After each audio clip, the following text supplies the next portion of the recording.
দর্শক, ইস্পাহানি মির্জাপুর চা মুক্তবাক অনুষ্ঠানে আপনাদের সবাইকে স্বাগত জানাচ্ছি। আপনাদের সাথে আছি আমি মনজুর আলমুদ্দিন।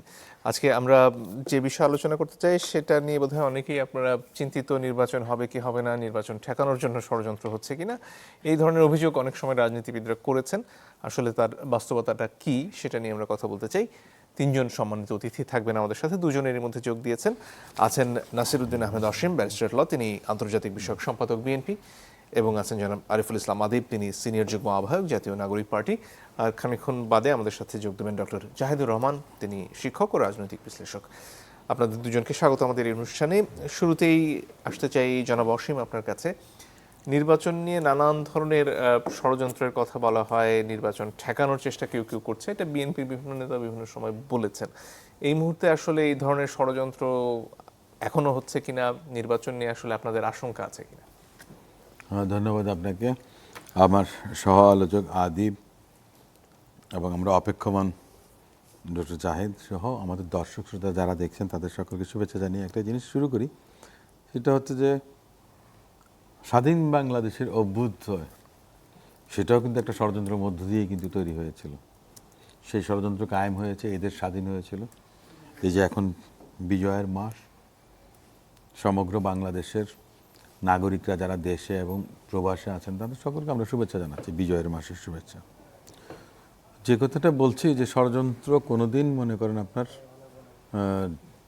ঢাকা থাকে না, সেটা যখন প্রকাশ্যে আসে তখনই সেটা ষড়যন্ত্র। আর যেটা মনে করেন যে আপনি গোপনে থেকে যায় তার সেটা তো ষড়যন্ত্র কিনা আমরা তো আর জানবো না।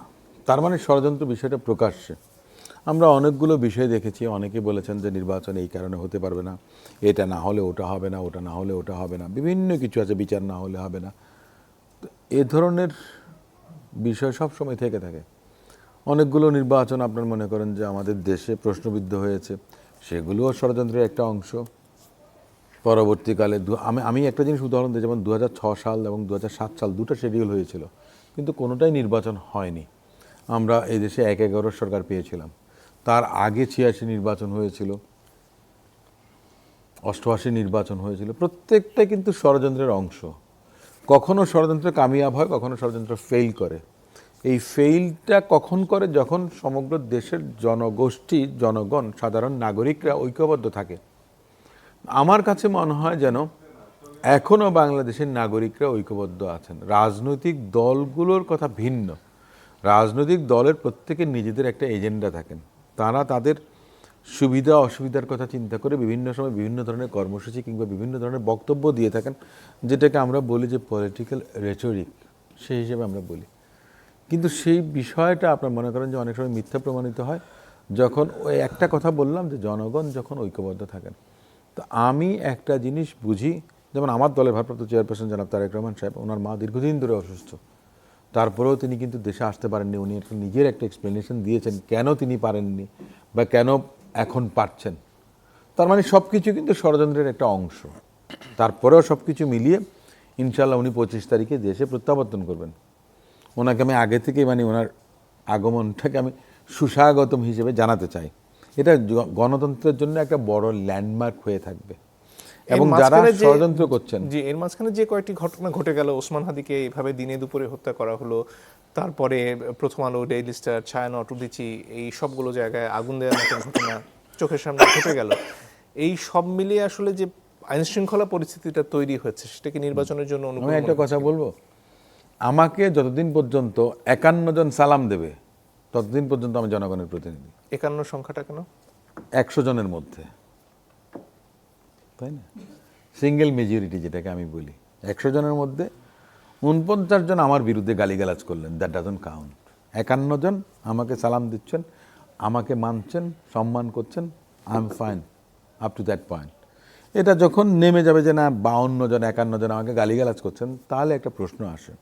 এখন যে কথাটা আপনি বললেন যে ওসমান হাদি, শহীদ ওসমান হাদি, তার আত্মার মাগফিরাত কামনা করছি, তার এই হত্যাকাণ্ডটা, তারপরে আপনার বিভিন্ন বিষয়গুলো আছে, অনেকগুলো বিষয় আছে যেগুলোকে নির্বাচনকে আপনার প্রলম্বিত করা কিংবা নির্বাচনকে বানচাল করার জন্য এবং বিভিন্ন রাজনৈতিক দল বিভিন্ন ধরনের বক্তব্য দিয়ে যাচ্ছেন।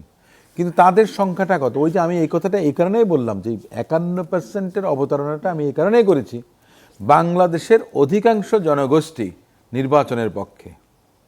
আর যারা বানচাল করতে চাচ্ছেন তারা হয়তো ভেবেছেন যে না, তারা ক্ষমতায় আসতে পারবেন না কিংবা বিএনপিকে আসতে দেওয়া যাবে না। এ কারণে আমি প্রসঙ্গটা এনেছি, তাদের সংখ্যাটা তারা minority, they cannot overrule over majority.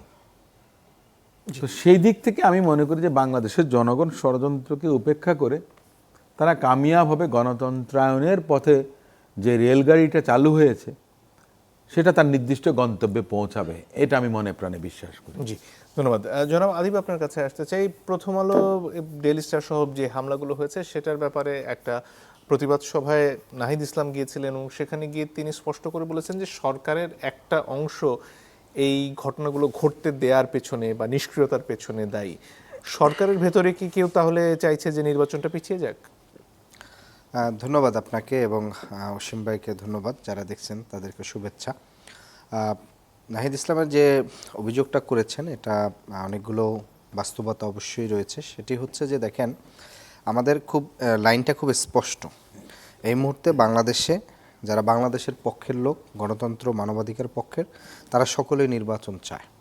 নির্বাচন কারা চাচ্ছে না? শুধুমাত্র এখানকার গণহত্যাকারী দল তারা ঘোষণা দিয়েছে যে আওয়ামী লীগ ব্যতীত নির্বাচন হতে দিবে না। এটা কিন্তু আওয়ামী লীগের অফিসিয়ালি তারা প্রেস রিলিজ দিছে, ছাত্রলীগের পেজ থেকে তারা প্রেস রিলিজ দিছে। এবং নির্বাচন না হওয়ার জন্য যত ধরনের মেকানিজম আছে এটা তারা সকল মেকানিজম অ্যাপ্লাই করছে এবং বেশ একটা লম্বা কিলিং মিশনেরও একটা তারা তালিকা করছে। তো সেইটারই ধারাবাহিক তাদের প্রথম টার্গেট হচ্ছে শরীফ ওসমান বিন হাদি, যাকে একেবারে ঠিক তফসিলের পরের দিনই তাকে টার্গেট কিলিং করা হয়েছে।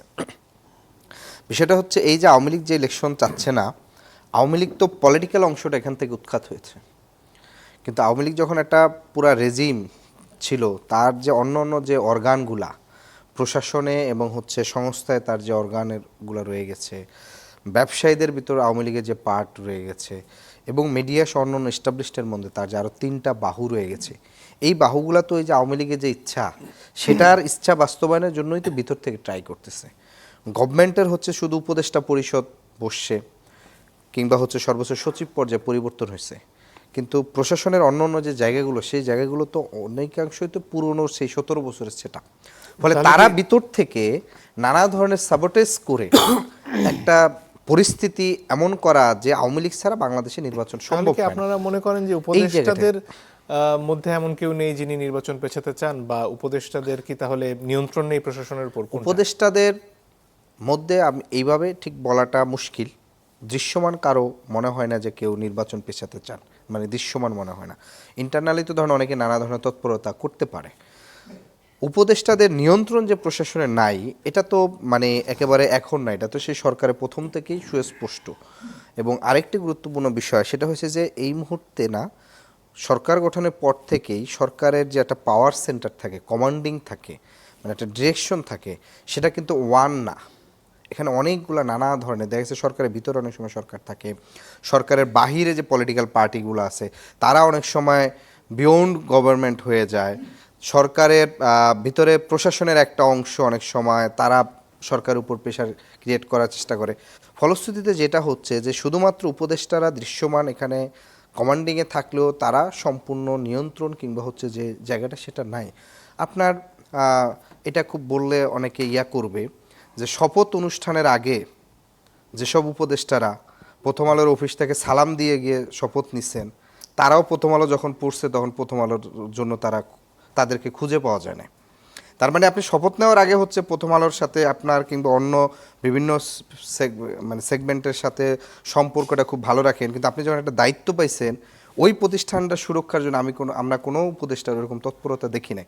ইভেন পুড়ে যাওয়ার পরেও আপনি দেখছেন যে এনসিপি ওই দিন রাত থেকে বা কিংবা অন্য অন্য দলগুলোকে আমরা দেখেছি সেখানে গিয়েছে, সংহতি জ্ঞাপন করছে, কিন্তু উপদেষ্টাদের সেরকম কিন্তু কোনো তৎপরতা দেখা যায় না।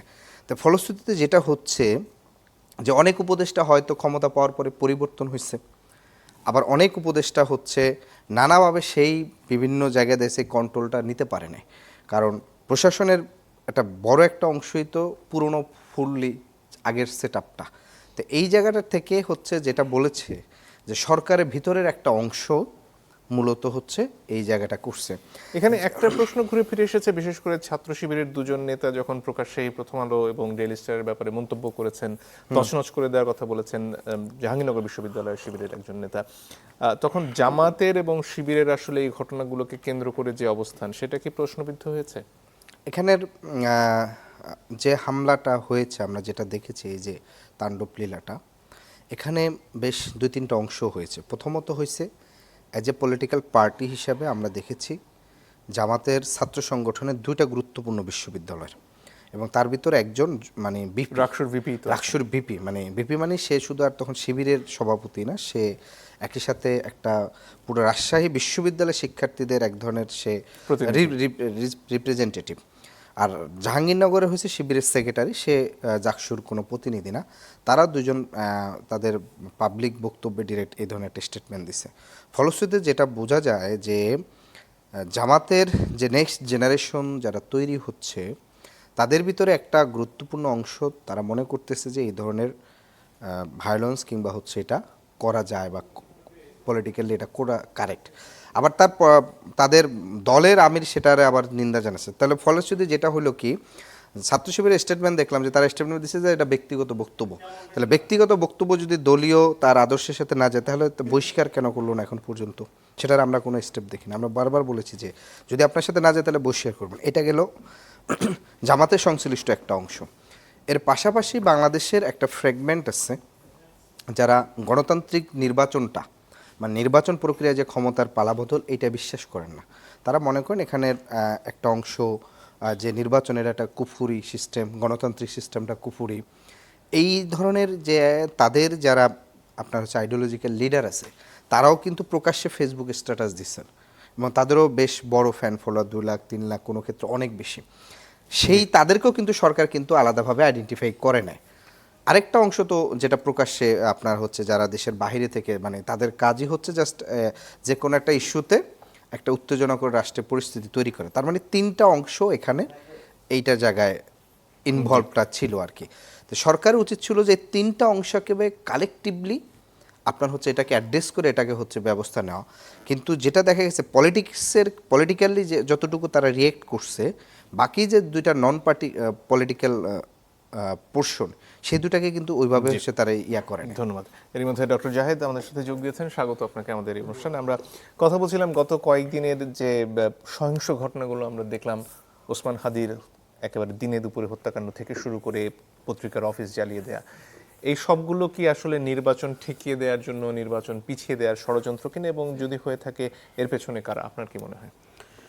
এটা নিশ্চয়ই প্রধান উদ্দেশ্য সেটা। তার আগে আরেকটু খুবই অতি শর্ট উদ্দেশ্যও আছে, এটাও নির্বাচন পিছিয়ে দেওয়ার ষড়যন্ত্রের সাথে জড়িত। এটা হচ্ছে তারেক রহমান দেশে আসছেন, তাকে যদি খানিকটা ভয় পাইয়ে দেওয়া যায়, চেষ্টা করে কি হবে সেটা ভিন্ন আলোচনা, কিন্তু এটা খুন হচ্ছে, তারপর একটা এনার্কি তৈরি হয়েছে, এবং এটাকে আর খুব বেশি স্প্রেড করানো যায়নি। করানো গেলে হয়তো তাদের ধারণা তারেক রহমান দেশে আসার ব্যাপারে যদি কনফিউজড হয়ে যান।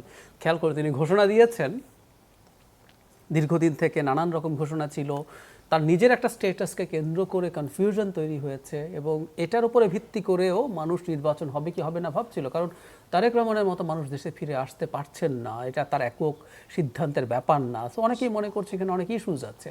তো সেটা যদি তিনি আবার একটু মানে ফিরে আসার ব্যাপারটা তিনি যদি আরেকটু পিছিয়েও দিতে চাইতেন, এটাও কিন্তু কাজ করতে পারত। আর নিশ্চিতভাবে সামনে যে নির্বাচন আছে সেই নির্বাচনটাকে পিছিয়ে দেওয়ার চেষ্টা তো বটেই। এখন প্রশ্ন হচ্ছে কারা করেছে। আমরা কতগুলো জিনিস অলরেডি বুঝতে পারবো। আমি ঢুকতে ঢুকতে একটু আদিবের কথা শুনছিলাম।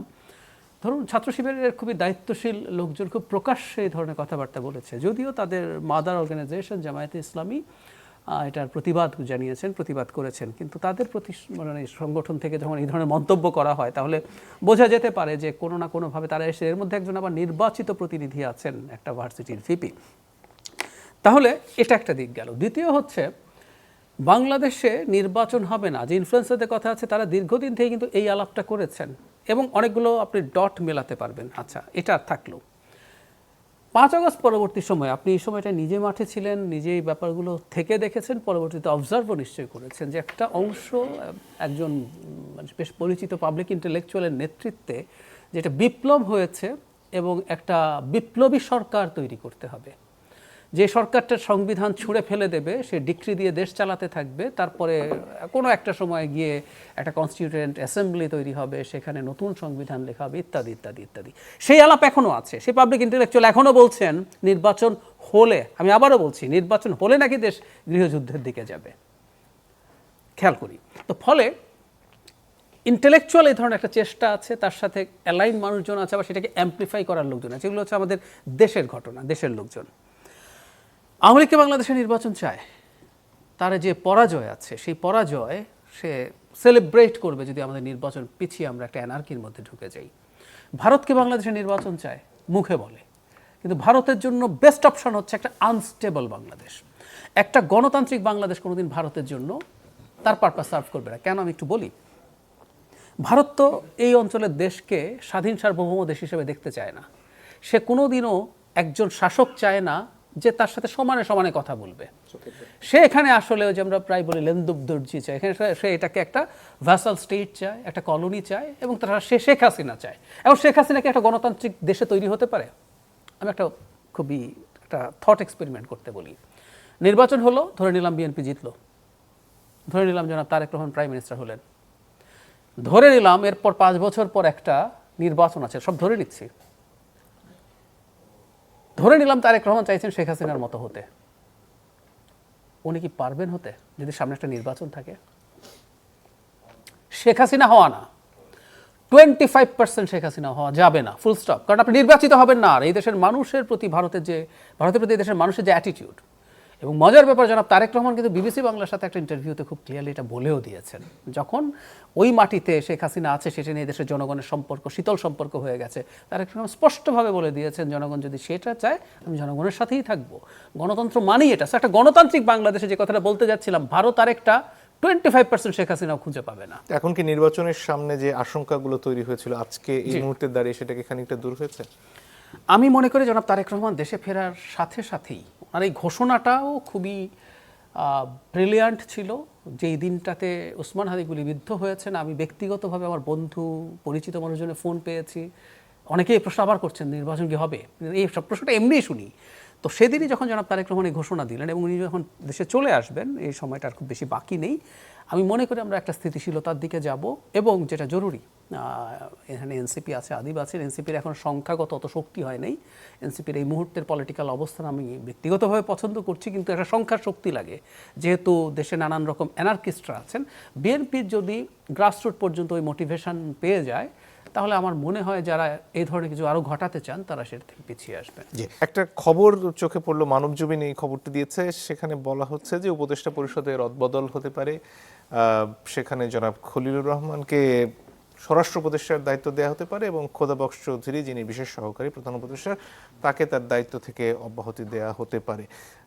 এই ধরনের পরিবর্তনের ফলে আসলে কি অবস্থা দাঁড়াতে পারে যদি এরকমটা হয়? আপনার মন্তব্যটা শুনতে চাই আসলে এই খবরটার ব্যাপারে। প্রথম কথাটা হচ্ছে, মানে স্বরাষ্ট্র মন্ত্রণালয়ের রদবদল ইনএভিটেবল ছিল, কিন্তু শুধুমাত্র একজন উপদেষ্টাকে পরিবর্তন নিয়ে আমাদের আপত্তির জায়গা আছে। কারণ এটা, আবারও বলছি, এগুলো ঠিক কোথাও যে রিপোর্ট আকারে এসছে তা না, কিন্তু যেহেতু এই সরকারে থাকা লোকজনের আমাদের কম বেশি পরিচিত, আমরা এটা জানি যে স্বরাষ্ট্র মন্ত্রণালয়ের একজন বিশেষ সহকারী আছেন, তিনিও খুবই পাওয়ারফুল মানুষ, রাদার তিনিই সবচেয়ে বেশি পাওয়ারফুল।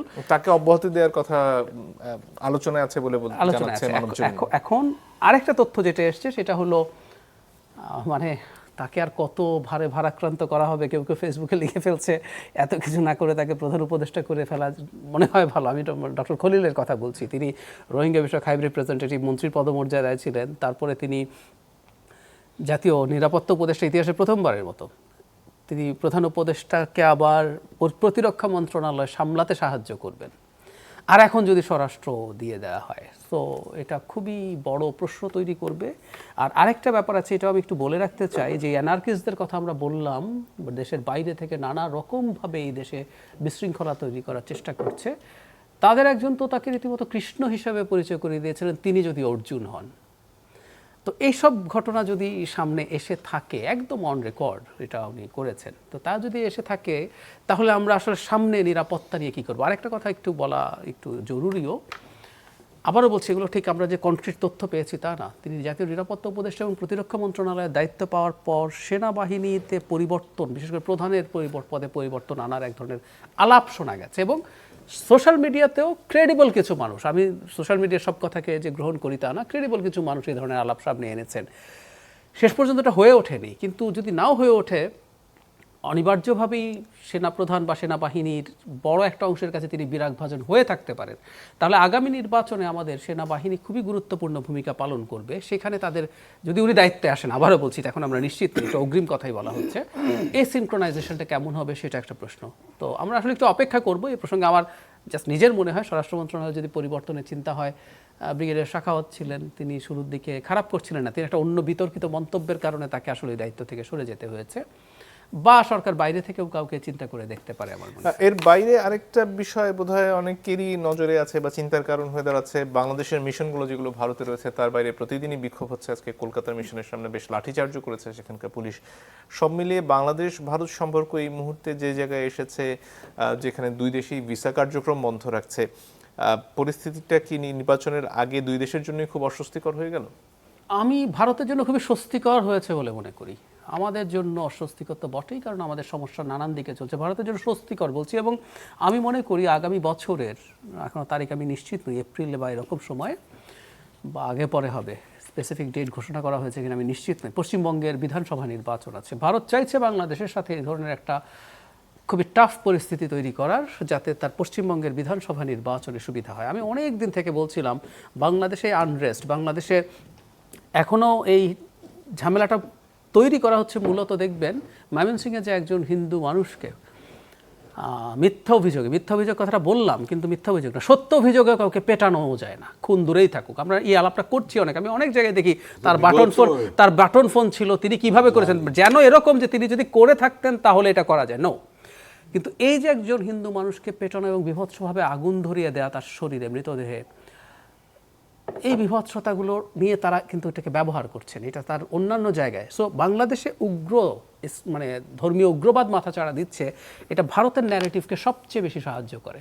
সুতরাং বাংলাদেশের সাথে যে একদম খুবই টাফ একটা জিঙ্গোইজমের মতো পরিস্থিতি তৈরি হয়েছে, এটা ভারতকে দারুণভাবে সাহায্য করবে। এবং আমি মনে করি আগামী নির্বাচনের আগে তারা বহুবার এই ধরনের কাজ করার চেষ্টা করবে। জি, জনাব অসীম, আপনার কাছে আসতে চাই। ডক্টর খলিলুর রহমানের বিএনপি একসময় খুব স্পষ্টভাবেই আপত্তি জানিয়েছিল, সমালোচনা করেছিল।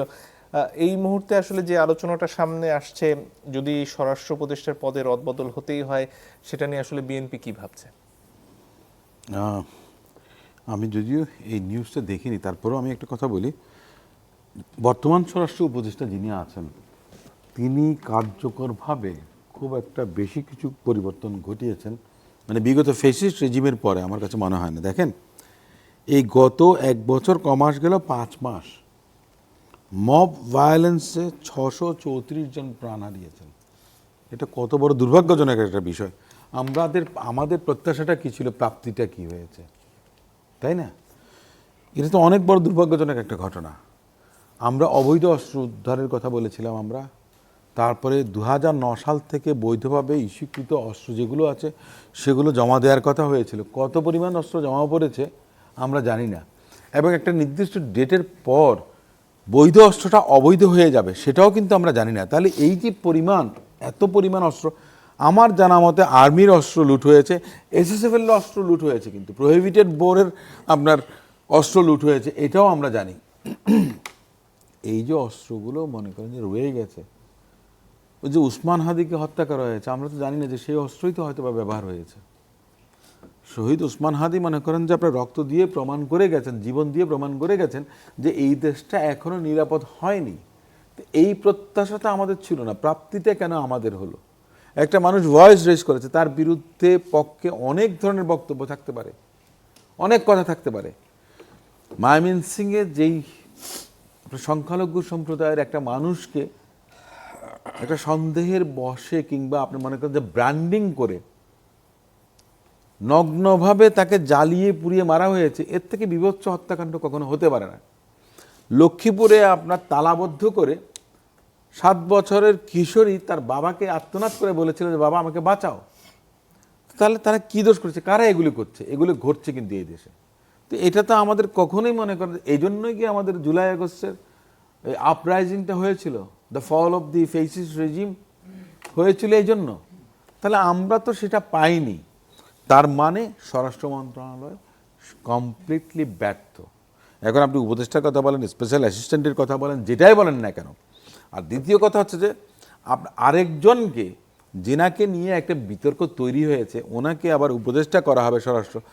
তো তাহলে আমরা তো মনে করেন যে সন্দিহান যে আমরা কি ফেরত যেতে পারবো আইনের শাসনের মধ্যে, আমরা কি সুশাসনের মধ্যে ফেরত যেতে পারবো? এখন আপনি যদি বলেন যে এটা তো গণতান্ত্রিক সরকারের দায়িত্ব, নো, এটা সরকারের দায়িত্ব। সেটা ইন্টারিম গভর্নমেন্ট হোক, তত্ত্বাবধায়ক সরকারের হোক, যেটাই হোক, সরকারের দায়িত্ব। নাগরিকের নিরাপত্তা দেওয়া হচ্ছে যে সরকারের দায়িত্ব। সরকার কি সাদা না কালো? আমরা বলি না যে বিড়াল কালো না সাদা, বিড়াল ইঁদুর মারে কিনা।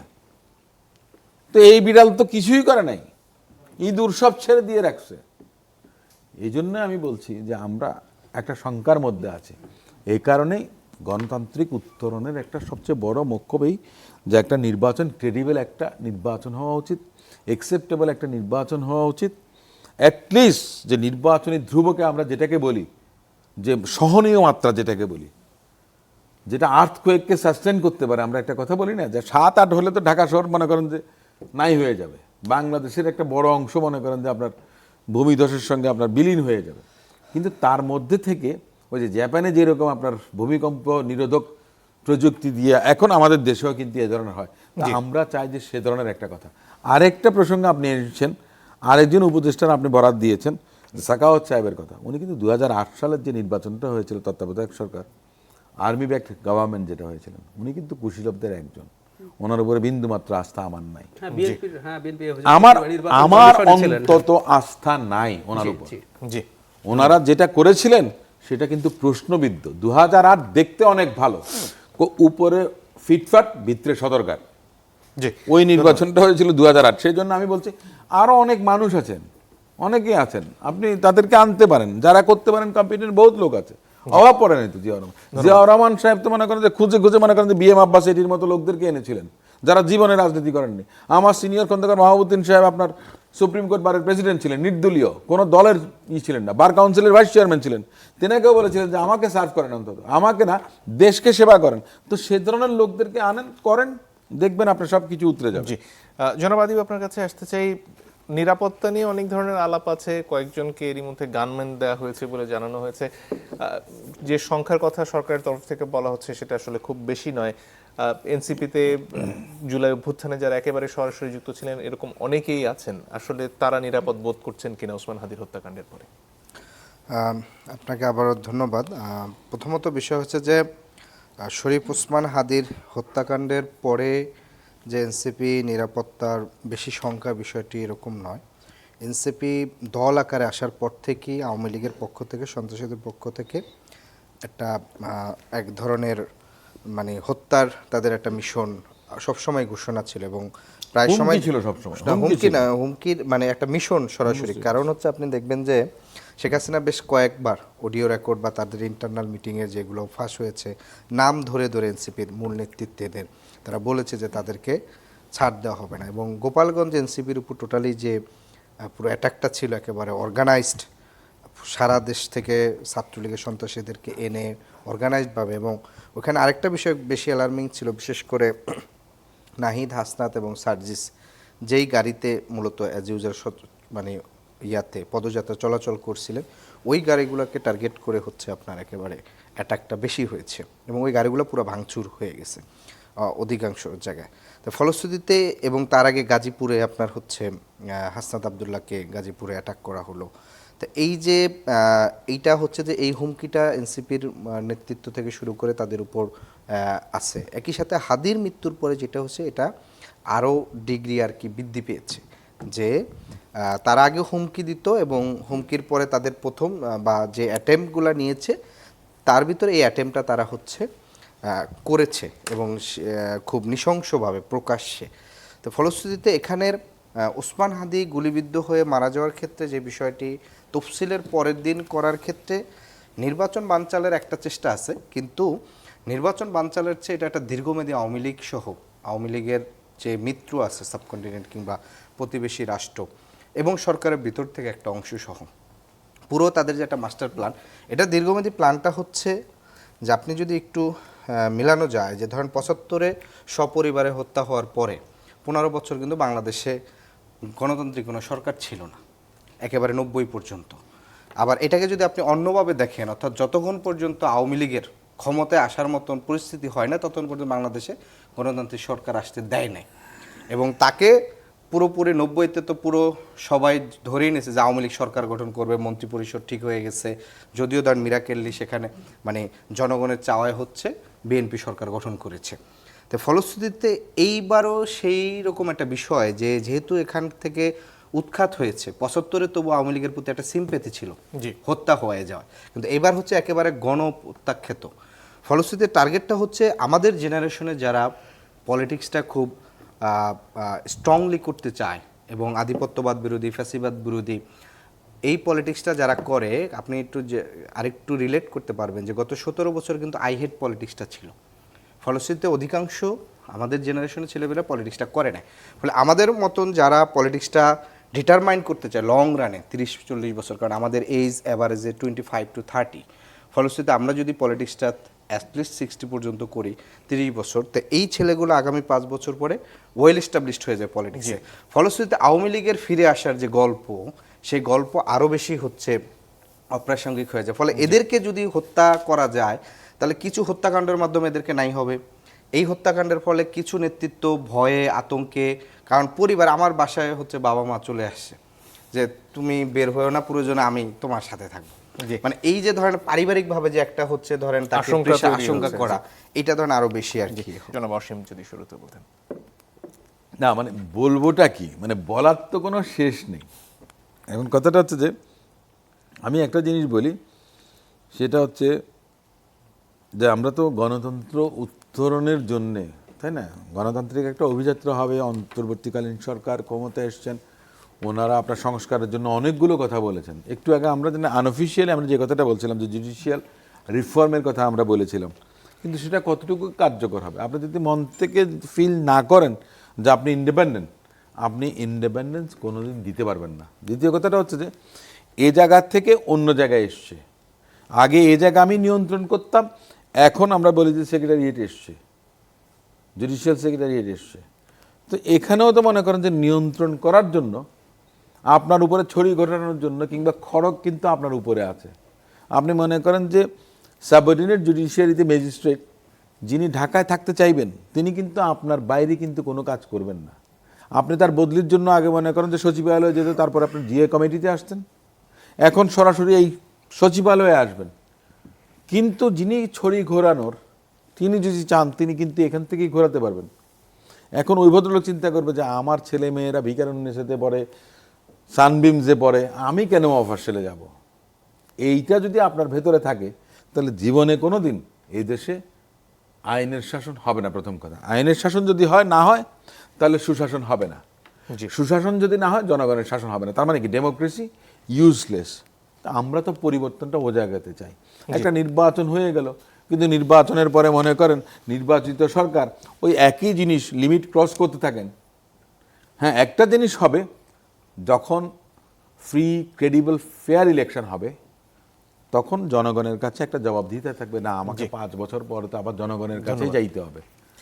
সে বিষয়টা ভিন্ন জিনিস। কিন্তু কেউ যদি বলেন যে না আমি 2 বছরের মধ্যে সবকিছু ফুলফিল করে ফেলবো, তখন তো আপনার যে তিমির সে তিমিরে আমরা রয়ে গেলাম। আপনার কথা জনাব আদিব যদি কিছু যোগ করার থাকে। এখানে নির্বাচনের সংখ্যার যেখানে যে বিষয়টি বললেন, একটি তো আওয়ামী লীগ চেষ্টা করবে, ফলশ্রুতিতে এটাকে ঠেকাতে হলে সব দলগুলোর একটা কমন জায়গায় আসতে হবে যে নির্বাচনটা এনিহাও উঠিয়ে নিতে হবে। যেটা হচ্ছে যে হাদির হত্যাকাণ্ডের সাথে জড়িত যাদের, এদেরকে বিচারের মুখোমুখি অতি দ্রুত করতে হবে। এবং একই সাথে ইনকিলাব মঞ্চের একটা দাবি আছে, এটা মনে করি আমরাও ভ্যালিড, যে প্রশাসনের ভিতরে যে আমরা যেই অভিযোগটা নাহিদ ইসলামও করেছেন যে প্রশাসনের ভিতর থেকে একটা অংশ নানা ধরনের সাবোটেজগুলো করতেছে, ফলে তাদেরকে যদি আপনার হচ্ছে আইডেন্টিফাই করে না যায় তাহলে তারা কিন্তু এই নির্বাচনকে কেন্দ্র করে বড় ধরনের এটা করবে। আর সর্বশেষ আরেকটা গুরুত্বপূর্ণ, এটা বিএনপির এটা একটা বড় দায়িত্ব নিতে হবে তার তৃণমূলকে নিয়ন্ত্রণের। কারণ হচ্ছে গত 2 দিনে শুধুমাত্র ধরেন এনসিপির তো আর এখন বিএনপি তার প্রধান প্রতিদ্বন্দ্বী মনে করে না, তারপরও গত 2-3 দিনে ঢাকা মহানগর উত্তরে এনসিপির নেতাকর্মীদের মানে আওয়ামী লীগের ইয়াকে ধরতে গেছে, সেখানে পাল্টা তারা ব্যাকআপ দিয়ে হামলা করেছে। গতকালকে শরীয়তপুরে হামলা হয়েছে, সেখানে আবার এনসিপির নেতাদের সাথে একটা পাল্টা ধাওয়া হয়েছে। তো এই যে জায়গার থেকে আরেকটা গুরুত্বপূর্ণ এলামেন্ট বিএনপিরই যেহেতু তাদের অনেকে স্বতন্ত্র ইলেকশন করবেন, ফলে ওই কনস্টিটিউয়েন্সিগুলোতে অরিজিনাল দানের শীষ, দামি দানের শীষ, এদের ভিতরে একটা বড় ধরনের কম্পিটিশন এবং হচ্ছে গ্যাঞ্জাম কিন্তু লাগবে এবং ওই নিয়ন্ত্রণ করার ফলশ্রুতিতে এইটা কিন্তু একটা হচ্ছে চ্যালেঞ্জ হবে। তো এই জিনিসগুলা ধন্যবাদ ডক্টর জাহেদ। আমি একটা জিনিস যোগ করতে চাই, নির্বাচনকে সামনে রেখে, মানে নির্বাচন হবে আমি কনফিডেন্ট, কিন্তু অনেক অস্থিরতা তৈরির চেষ্টা হবে, আরও টার্গেটেড কিলিংয়ের চেষ্টা হতে পারে, আরও এনার্কি তৈরির চেষ্টা হতে পারে। সেক্ষেত্রে আমাদের যেটা করণীয় সেটা নিয়ে একটু বলতে চাই। এটা নিয়ে আমার ভারতের বাবরি মসজিদ যে মামলা, সেটার রায়ের পরের প্রেক্ষাপটটা আমি একটু যোগ করতে চাই। ভারত সরকার, মানে বিজেপি খুব চেয়েছিল ফাইনাল যখন রায় দেয়া হলো যে এখানে মন্দির হবে, আপিল বিভাগের যে রায়, চেয়েছিল আবার একটা রায়ট লাগুক, যেমন বাবরি মসজিদ ভাঙার পর হয়েছিল। তখন ওয়াকফ বোর্ড সারা ভারতের মুসলিমদের প্রতি আহ্বান জানিয়েছিলেন যে একটা দাঙ্গা চাওয়া হচ্ছে, আপনারা সবাই শান্ত থাকুন। মানুষ কিন্তু একদম রেসপন্ড করে, তারা বলেছে আমরা এই রায় গ্রহণ করি না। এমনকি যে জমি দেওয়া হয়েছে তারা সেই জমিটাও গ্রহণ করেছেন। তারা কোনোভাবে কোনো রকম কোনো রায়টের মধ্যে ঢোকেন নাই। তার মানে যে কথাটা বলছি, আমাদেরকে ট্রিগার করার জন্য নানান রকম কাজ হবে। ঠিক একই রকম আরেকটা খুন হলো, আচ্ছা এবার না হয় ওসমান হাদি ঠিক বড় দুই দলের কেউ নন, আমি কোনোভাবেই চাই না, আল্লাহ না করুন, বিএনপির একজন ক্যান্ডিডেট যদি এরকম ঘটনার শিকার হন অথবা জামাতের একজন যদি হন, তাহলে সম্ভাবনা থাকবে পরস্পরকে দায়ী করে চরম সংঘাতে নেমে যাওয়া, যেটা তিউনিসিয়াতে হয়েছিল। আমরা যেন এই ধরনের ঘটনা ঘটলেও যে কোনো মূল্যে সর্বোচ্চ ধৈর্যের পরিচয় দিয়ে নির্বাচনের দিকে এগিয়ে যায়, কারণ এই নির্বাচন ছাড়া আমাদের দেশের স্থিতিশীলতার কোনো পথ নেই। অনেক ধন্যবাদ আপনাদের তিনজনকে। দর্শক আপনাদেরকে ধন্যবাদ জানিয়ে আজকের মতো বিদায় নিচ্ছি।